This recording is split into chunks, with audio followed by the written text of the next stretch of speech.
Netanagri is brought to you by Pagar Khata. Download the app now. मालिक, क्या इस बार भी लेट होगा पगार? पप्पू का, राजू का, छोटू का, सबके पगार का हिसाब करेगा तेरा मालिक मिनटों में। वो कैसे? पगार खाता के आकर्षक फीचर्स के साथ, क्योंकि स्टाफ खुश रहेगा तभी तो बिजनेस आगे बढ़ेगा। आज ही पगार खाता डाउनलोड करें।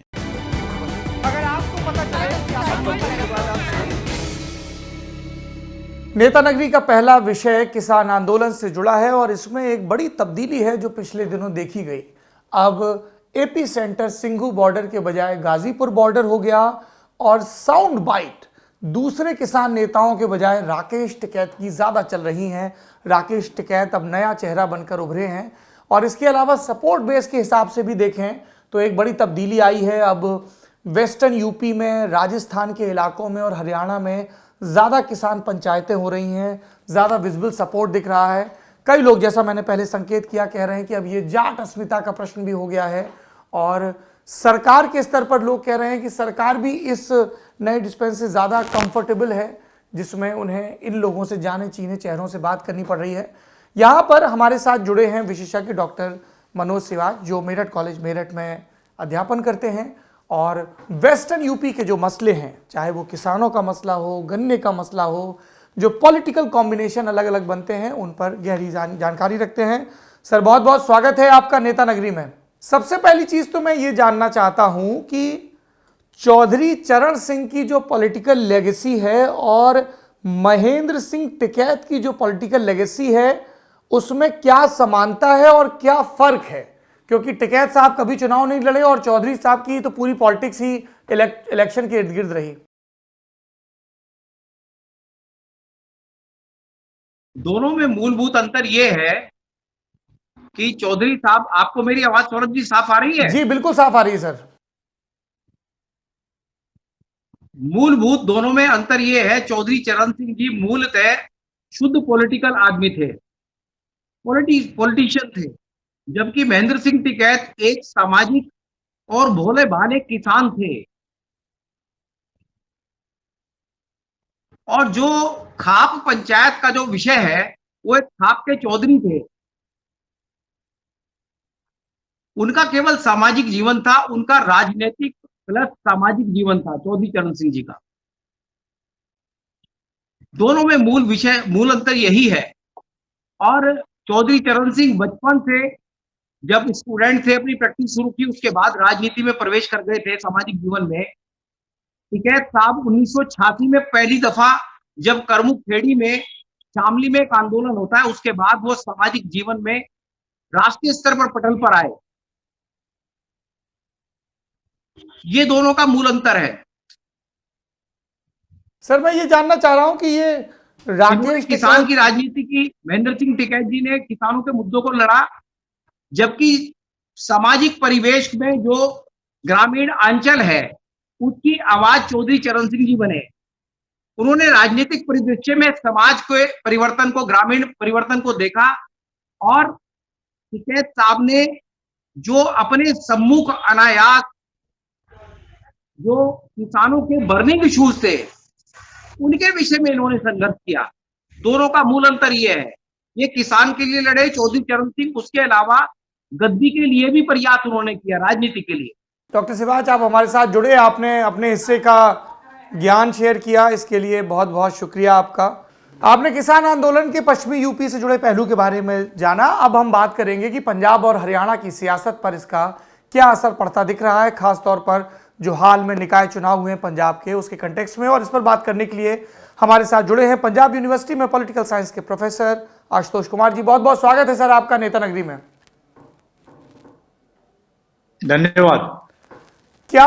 धन्यवाद सौरभ जी। क्या ये कहा जा सकता है कि ये निकाय चुनाव कर्टन रेजर हैं अगले साल होने वाले विधानसभा चुनाव के लिए? और एज ऑफ नाउ क्या ये दिख रहा है कि कैप्टन अमरिंदर सिंह पहली बार सत्ता रिपीट कर सकते हैं?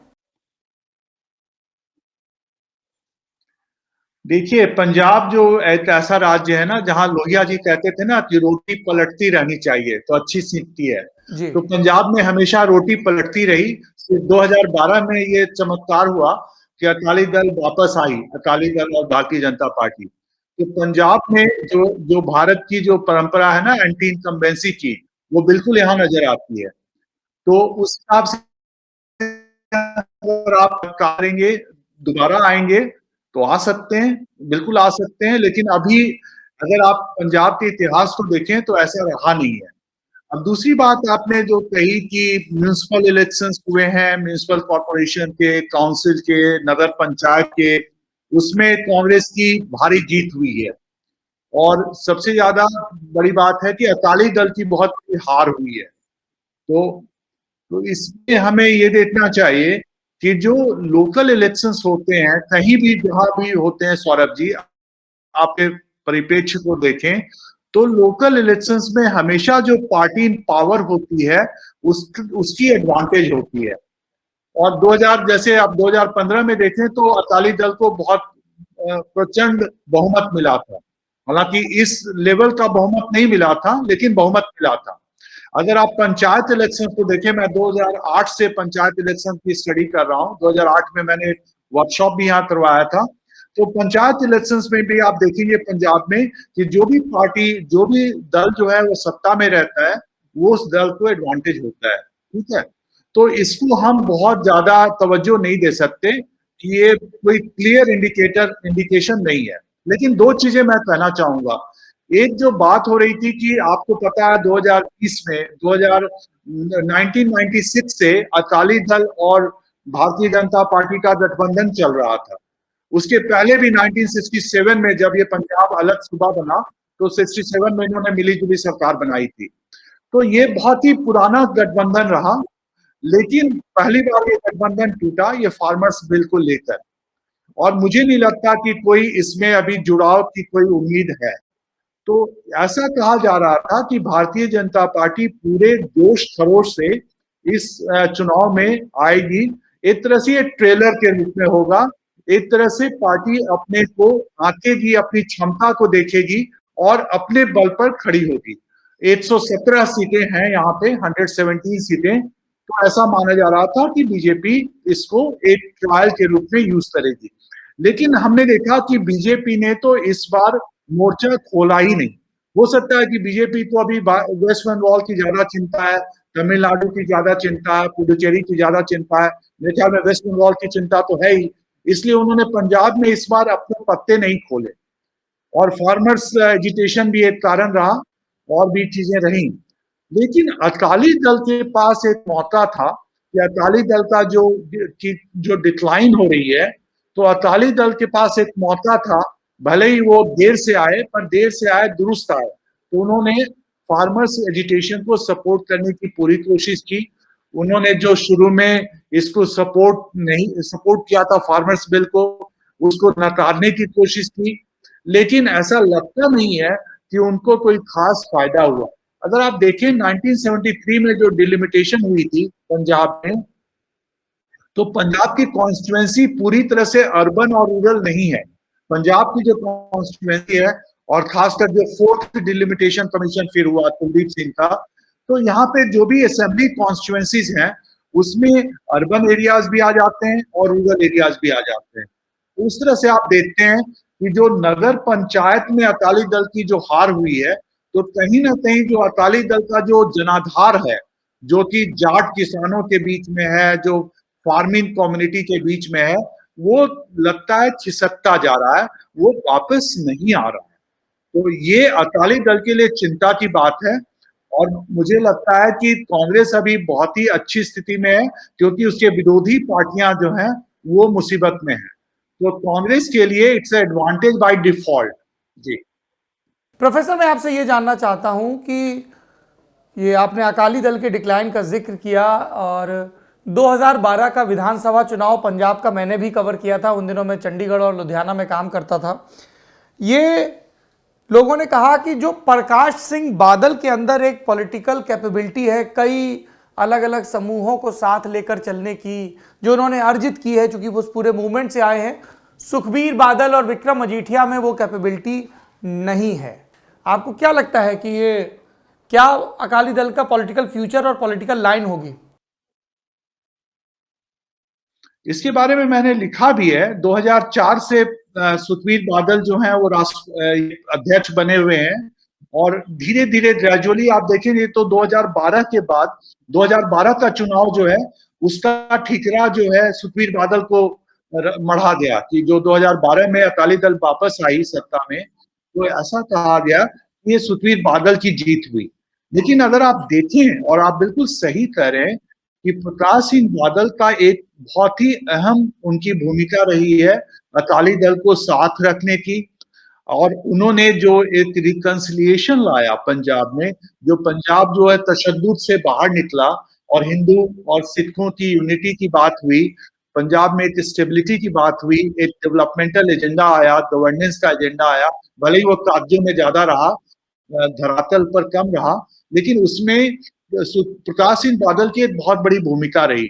अब आज के दिन हम देखते हैं कि प्रकाश सिंह बादल की उम्र हो चुकी है, वो अब ज्यादा एक्टिव नहीं है, तो अकाली दल में सुबुगाहट शुरू हो चुकी है। अकाली दल में आप देख रहे हैं तलवंडी हैं, बहुत सारे जो अकाली दल का जो पुराना इतिहास रहा था फैक्शन वाला, जैसे गुरचरण सिंह तोड़ा हुए, तलवंडी हुए, पहले भी इनके फैक्शन रहे, मान सब अलग अलग वो फैक्शन फिर से जी, तो ये लीडरशिप की तो प्रॉब्लम अब अकाली दल में बिल्कुल है, और सुखबीर बादल अनडिस्प्यूटेड लीडर हैं, लेकिन वो जैसे कांग्रेस में राहुल गांधी जी का हाल हो रहा है, यहाँ भी यही हो रहा है कि अकाली दल में एक बेचैनी है कि अकाली दल का जो जनाधार, अगर आप देखेंगे सौरभ जी, अगर आप तो यहाँ रहे हैं तो आपको पता होगा, अगर वोटर परसेंटेज देखें, वोटिंग परसेंटेज, तो पंजाब जो है वो केरला और तमिलनाडु की तरह नहीं है। यहाँ कोई स्लाइड, मतलब लैंडस्लाइड रिजल्ट नहीं आता।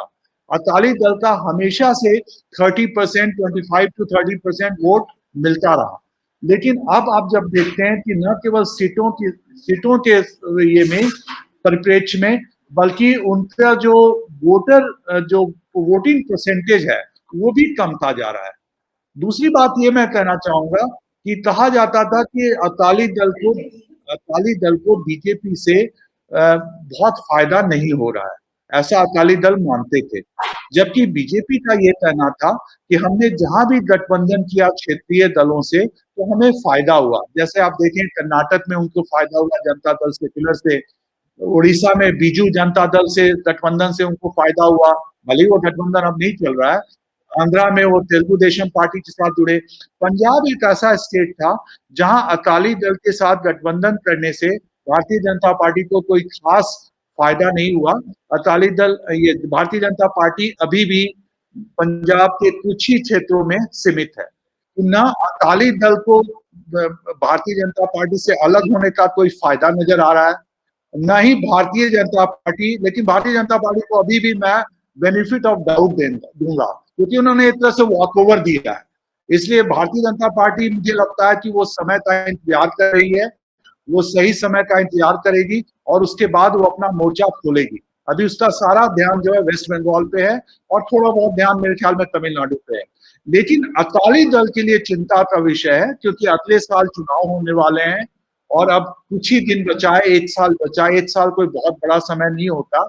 और इनफैक्ट अगर आप कांग्रेस का देखें तो हाल के दिनों में कांग्रेस में काफी सुधराहट थी, क्योंकि कैप्टन के खिलाफ एक तो ये हमारे सिद्धू साहब है ही हैं, उधर कैप्टन ये बाजवा साहब है, तो कांग्रेस के अंदर भी काफी जी प्रताप सिंह बाजवा है, तो वो भी एक तरह से उन्होंने मोर्चा खोला हुआ था। और कोई कमाल नहीं कर रहे कैप्टन साहब, है ना, पंजाब में तो ऐसा कुछ नहीं है कि बहुत बड़ी लहर थी। तो लेकिन अभी कैप्टन साहब का समय अच्छा चल रहा है, क्योंकि ये जो फार्मर्स एजिटेशन हुए हैं, अकाली दल के अंदर जो फैक्शनलिज्म चल रहा है, कुल मिला जुला कर, लेकिन अभी भी आप देखें तो अकाली दल को अपना एक एजेंडा बनाना पड़ेगा।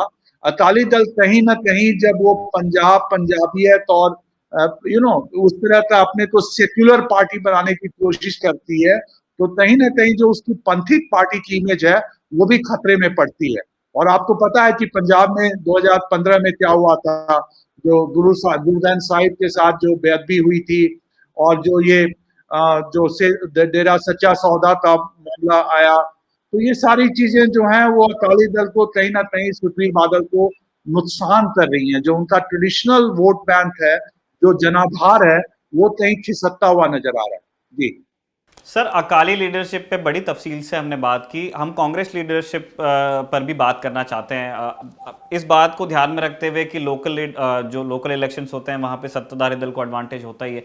फिर भी अगर इस आर्गुमेंट में एक बार ध्यान देते हैं कि कांग्रेस के पास एक +1 वाला एडवांटेज है, तो क्या कांग्रेस इस एडवांटेज को भुनाने की स्थिति में है अगले साल जो चुनाव होंगे? क्यों हम पूछ रहे हैं? क्योंकि कैप्टन बिल्कुल वहां पे हैं, लेकिन वो सियाने हो चले हैं, पहली चीज। और दूसरा, कैप्टन का एक अपना स्टाइल ऑफ वर्किंग है जो बहुत कांग्रेस हाईकमान से बहुत ज्यादा अग्रीमेंट में नहीं है। तो कांग्रेस में क्या कोई सेकेंड लाइन है, या फिर इस बार भी वो कैप्टन के भरोसे ही होगा जो होगा?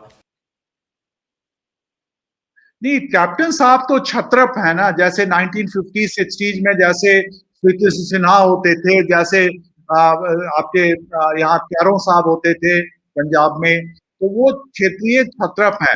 आपको याद होगा कि उन्होंने 2017 में चुनाव के पहले उन्होंने पब्लिकली कहा था, मुझे याद है मैं उसमें था, मेरे ख्याल में एनडीटीवी की आई हुई थी, मैं नाम भूल रहा हूँ, या बरखा दत्त आई हुई थी।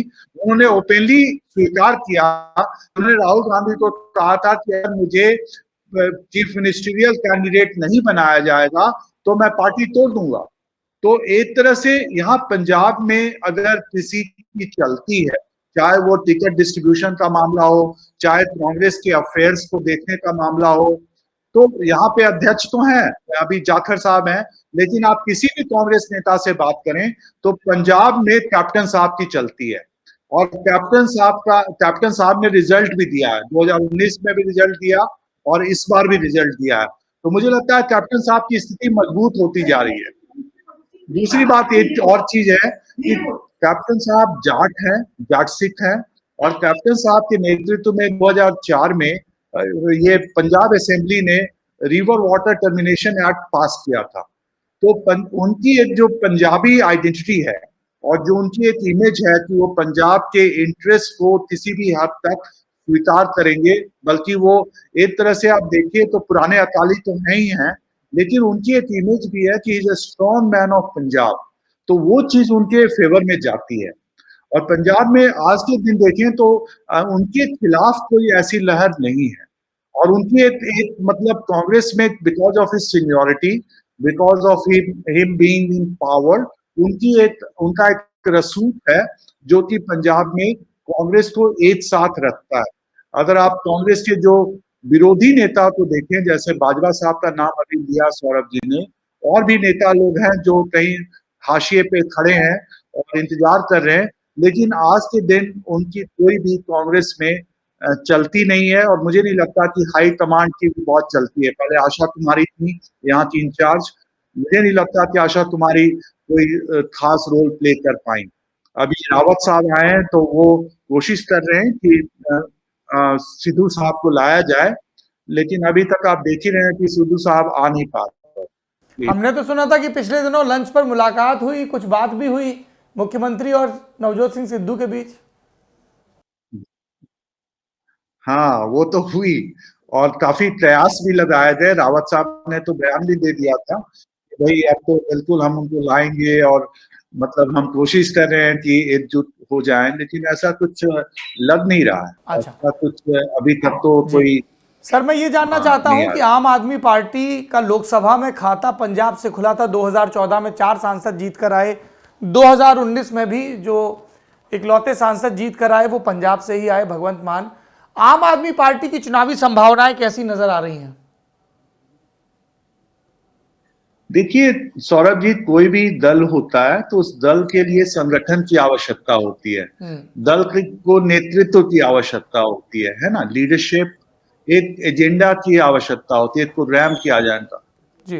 आम आदमी पार्टी ने क्या किया, 2014 में उनको मौका दिया गया है ना, उन्होंने कभी सोचा भी नहीं था, ऐसे लोग चुनकर आए, 4 सीटें उन्होंने जीती। तो उससे ऐसा लगा कि यहाँ की जो जनता है पंजाब की, क्योंकि ये बाइपोलर पॉलिटी हो रही थी, तो पंजाब की जनता एक ऑल्टरनेटिव देख रही थी और उन्होंने आम आदमी पार्टी को एक ऑल्टरनेटिव के रूप में देखा, एक साफ सुथरी पार्टी के रूप में देखा और उन्होंने अपना समर्थन दिया।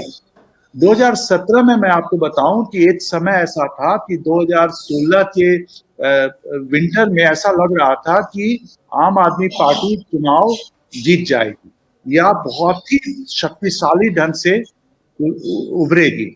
लेकिन आम आदमी पार्टी ने 2-3 गलतियां की। एक तो उन्होंने दुर्गेश पाठक को ले आए और संजय सिंह को ले आए, जो कि यूपी के भैया को यहाँ ले आए और उनको सारी कमान दे दी। दूसरी गलती उन्होंने की कि केजरीवाल को उन्होंने पार्टी का चेहरा बना दिया। अब आप ही बोलिए सौरभ जी, पंजाब के लोग, Punjab is not like Hindi heartland, Punjab is like West Bengal, Punjab is like Punjabi Suba. This is not Punjab, this is Punjabi Suba, है ना। पंजाबी सूबा में आप हरियाणा के किसी व्यक्ति को चेहरा बनाकर पेश करें और कहें कि भाई कोई भी मुख्यमंत्री बनेगा लेकिन केजरीवाल साहब यहाँ शासन चलाएंगे, केजरीवाल की चलेगी, और 2 भैया आकर यहाँ पर पार्टी को चलाएं, तो ये तो पंजाब में नहीं हो सकता ना।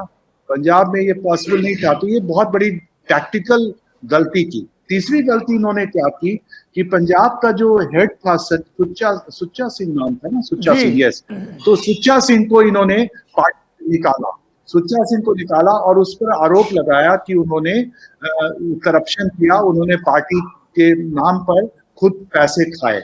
अब पंजाब ऐसा स्टेट है जहां पे सबको सबके बारे में पता रहता है।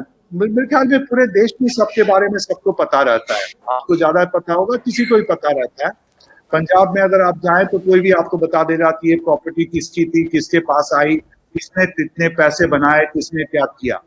तो ये लोगों को ये क्षेत्रीय अस्मिता की भी बात हो गई कि भाई हमारे नेता को, जो कि एक साफ सुथरी छवि वाला है, इसको पार्टी से निकालना ही था, तो इस तरह का आरोप क्यों लगाया गया उन पर। तो ये तीनों चीजें जो हैं उनके आम आदमी पार्टी के खिलाफ गई। पहली चीज मैंने कही कि उनका संगठन का अभाव था, उन्होंने संगठन पर कोई तवज्जो नहीं दिया। नंबर 2, उनकी लीडरशिप की क्राइसिस रही कि उन्होंने बाहर से लीडर लाए, दिल्ली से चाहा कि आम आदमी पार्टी को चलाएं पंजाब में। तीसरा, उन्होंने केजरीवाल को चेहरा बना दिया पूरे कैंपेन का। और चौथा कि उन्होंने जो आम आदमी पार्टी का लीडर था, जो जिसने काम किया था, भी लोग थे, सुच्चा सिंह छोटेपुर को उन्होंने निकाला। और जिस तरह से निकालने की बात नहीं होती, जिस तरह से निकाला गया आरोप लगाकर, तो उससे एक उनकी छवि खराब हुई। उसके बाद भी आप देखते हैं कि उन्होंने 20 सीटें जीती, है ना। मालवा में जो कि 69 सीट्स हैं, मालवा में 117 में 69 सीट्स मालवा में आते हैं, दोआबा और माझा में कम आते हैं। तो वो मालवा पूरी तरह से स्वीप कर सकते थे, क्योंकि उनको जो रेडिकल एलिमेंट था ना, ये बठिंडा एरिया, ये सब में जो सीपीआई का गढ़ रहा मिलिटेंसी के पहले, वो सारे एलिमेंट, यूथ जो है पंजाब का, उनको जाटों का भी सपोर्ट हो रहा था, क्योंकि जाट्स जो हैं, जो अकाली के टकसाली सिख जिनको कहते हैं ना, जो कभी कांग्रेस को वोट नहीं देते, जो कांग्रेस को एक तरह से उनके लिए दिल्ली दरबार है और ऑपरेशन ब्लू स्टार और वो चीजें हैं जो दिल्ली में जो किलिंग्स हुई सिखों की, तो वो आम आदमी पार्टी की ओर जा रहे थे, क्योंकि उनको लग रहा था कि अकाली पार्टी ने अपने जो पंथी पार्टी होने का धर्म नहीं निभाया, तो वो आम आदमी पार्टी के जा रहे थे और कुछ गए भी।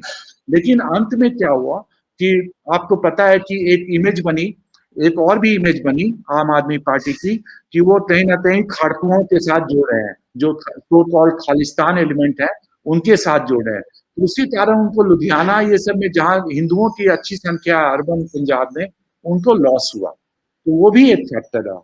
वैसे तो चुनाव में अगर आप जीतते हैं तो बहुत सारे फैक्टर होते हैं, हारते हैं तो बहुत सारे फैक्टर होते हैं। जी प्रोफेसर, मेरा आखिरी सवाल ये है कि दिल्ली के बॉर्डर पर जो किसान प्रोटेस्ट हो रहा है, उसका किस तरह का असर दिख रहा है पंजाब में। एक तरफ कैप्टन हैं जो कह रहे हैं कि भाई इन किसानों को कुछ ना कुछ दीजिए, इनको खाली हाथ मत लौटाइए दिल्ली से। एक तरफ रेफरेंडम 2020 का कभी रेफरेंस आता है, कभी कहा जाता है खालिस्तानी एलिमेंट है, कभी नहीं है। पोएटिक जस्टिस ग्रुप की बात हो रही है टूल किट के मामले में कि साहब हैं लेकिन बहुत प्रोमिनेंट नहीं है। तो इस तरीके के कई तर्क दिए जा रहे हैं और कई लोग कह रहे हैं कि अब ये पंजाब में बड़ा सामाजिक आंदोलन बन गया है और बीजेपी के लिए मुश्किल होगी। आपको किसान प्रोटेस्ट का किस तरह का असर दिख रहा है पॉलिटिकल स्पेक्ट्रम पर?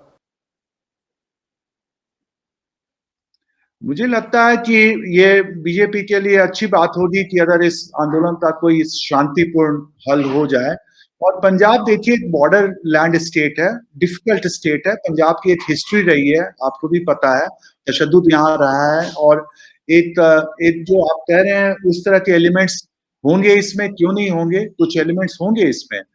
और ये सबसे खतरनाक बात ये हो रही है कि एक आंदोलन किसी हद तक एक क्षेत्रीय आंदोलन के रूप में बदलता जा रहा है। और कुछ हद तक आप ये भी देखें कि एक कम्युनिटी के साथ जुड़ रहा है ना, पंजाब में। क्योंकि पंजाब का जो लैंड होल्डिंग पैटर्न है, तो आप देखेंगे कि पंजाब की जो जमीन है, पंजाब में वैसे आप देखें तो पंजाब में 31.9%, almost 1/3 of Punjab population belongs to schedule caste community, है ना। लेकिन शेड्यूल कास्ट जैसे रौनकी राम है, सुरेंद्र जोगता, इन्होंने काम भी किया है, ये बताते हैं कि शेड्यूल कास्ट के पास सिर्फ 2.6% ऑफ द लैंड है। और पंजाब की इकोनॉमी जो है वन सेक्टर इकोनॉमी है, it's completely dependent on agriculture. Punjab में जो भी इंडस्ट्रीज थी, एंसिलरीज थी, लुधियाना में, जलंधर में, वो भी अब बुरी हालत में है, आपको पता है। ये हरियाणा की स्थिति नहीं है पंजाब की। हरियाणा तो सैटेलाइट स्टेट है, दिल्ली से जुड़ा हुआ है, तो हरियाणा में तो इंडस्ट्रीज नहीं है, हरियाणा में रोजगार भी उनको मिल जाता है। पंजाब की स्थिति वो नहीं है। तो पंजाब में जो जमीन है वो जाटों के पास है। और ये जो मामला है, ये किसका मामला है? ये किसानों का मामला है। किसानों में किसका मामला है? लैंडलेस फार्मर का मामला नहीं है, ये लैंड होल्डिंग फार्मर्स का मामला है। और लैंड होल्डिंग फार्मर्स पंजाब में कौन है? वो जट सिख है ना, उनके पास जमीन है। तो आप समझ सकते हैं कि ये बहुत ही अच्छा रहेगा पंजाब के लिए। मैं कैप्टन साहब की तस्दीक करता हूं इस बात की कि ये मामला अगर शांतिपूर्वक हल हो जाए तो अच्छा रहेगा, देश के लिए भी, किसानों के लिए भी, पंजाब के लिए भी। क्योंकि ऐसे आंदोलन अगर ये चलता रहा तो मेरे ख्याल में ये मतलब देखिए, तो अब कुछ पार्टी को फायदा हो जाए, किसी को नुकसान हो जाए, वो अलग सी चीज है। लेकिन कुल मिला जुलाकर देश का, प्रांत का तो नुकसान होगा ही। पंजाब तो ऑलरेडी बहुत जी। प्रोफेसर कुमार, आप हमारे साथ जुड़े, इतने सारे इंसाइट शेयर किए, बहुत बहुत शुक्रिया आपका।